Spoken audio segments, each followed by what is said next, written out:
I think Virginia is, I think Virginia was more difficult to play against than people realize, and I think Virginia will be very good next year. It certainly was a game that you looked like we could win. North Carolina State, a game we could possibly have won and didn't win.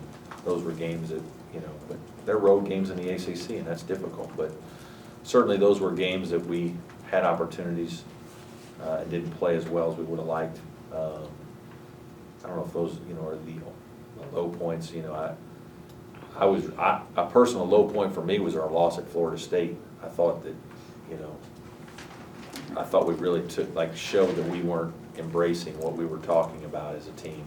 We played it for 20 minutes, and for whatever reason, even at halftime, I couldn't get our guys to really buy in, to really believe, to really be excited, to understand this opportunity. We were in a little bit of a doldrum, and that was a missed opportunity. You said something about it. They wanted it more than you did, or something like that after that game. Yeah, I don't know that they wanted it more. I don't think our guys realized the opportunity in front of them. Like the fact that you had a team that was picked top 3 or 4 in your league, and you're on their home court.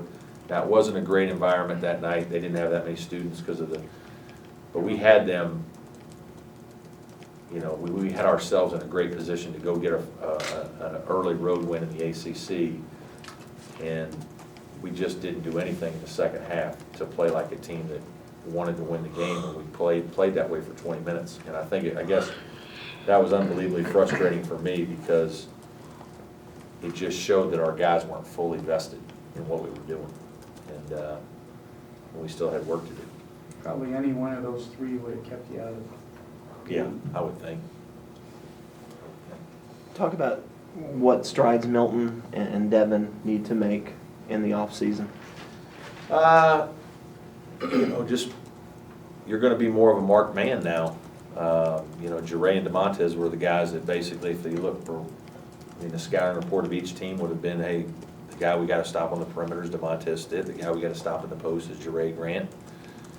And there's a big difference when you're the lead dog in a scouting report as opposed to a guy that they talk about kind of secondarily. There's also more pressure and responsibility you feel to produce for your team.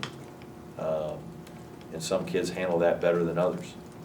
And until you've been in that situation, and neither one of those kids have in their careers at Clemson, you don't know how guys are going to respond. And so there's a maturity level there. You can't be a good player and not play consistently well. You can't be an inconsistent player. Those guys could be inconsistent this year as sophomores. They could have a good game. One of the 2 could have a good game, and we probably would be okay, because DeMontez and Jure usually had good games. Same kind of goes for Andre. Andre played pretty well most of the time, but he could have an off night every once in a while, and we could still do all right. It's the same for Andre. Andre's now going to be more of a marked man on the perimeter, and that's going to be a major challenge for him. And that's where guys have to, you have to expand your game.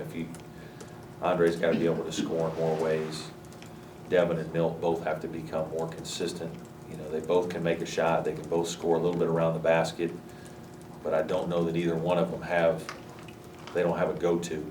I don't know that you would just, if you really needed a basket, that there's a spot you could go to get them the ball right now and say you feel really good about it. And that's a major difference. I think that's the major difference for our team, and a major key for our team is who are we going to be able to go to next year when we really need a basket.